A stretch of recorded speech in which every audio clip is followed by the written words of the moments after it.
7 a.m. in the morning dito guys sa India guys, ganito yung itsura. So wala pa siyang araw kundi foggy pa siya. Sobrang maulap. Sobrang fog siya. Wala na siya masyadong makikita. Mostly kapag nasa labas guys, kapag nasa kalsada. So puntahan natin yung sa harap guys. Kung ano ba yung itsura doon sa harap. Kasi nagising kami ngayon is sobrang lamig. So, nung nakita namin ganito pala. So, dapat magbabike kasi kami ngayong araw guys. So, hindi na lang kami nakapagbike kasi nga sobrang foggy. Wala naman siyang araw. O, yan siya. Ito yung lagi kong pinapakita sa inyo guys kapag nag-live ako.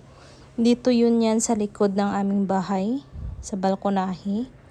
So dito naman guys sa may harap is ganyan naman siya. See?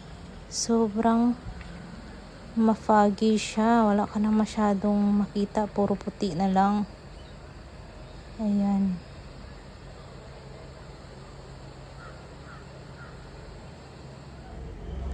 Dito naman guys sa harap ng gate namin. Actually sa Lunes guys is meron silang festival, pero hindi ko alam kung anong klaseng festival yun kasi may nakita ako na madaming tubunan naman guys, mga sugarcane.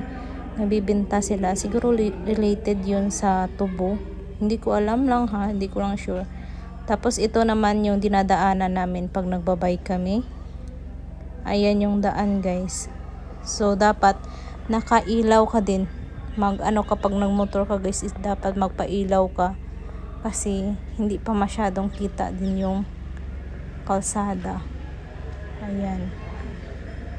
7 a.m. in the morning dito sa India. Ayan lang pala guys yung temple. Malapit lang yung temple sa amin. Ayan.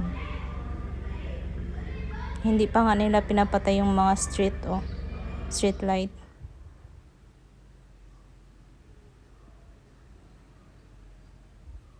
So, ayun lang guys. Bye sa uulitin.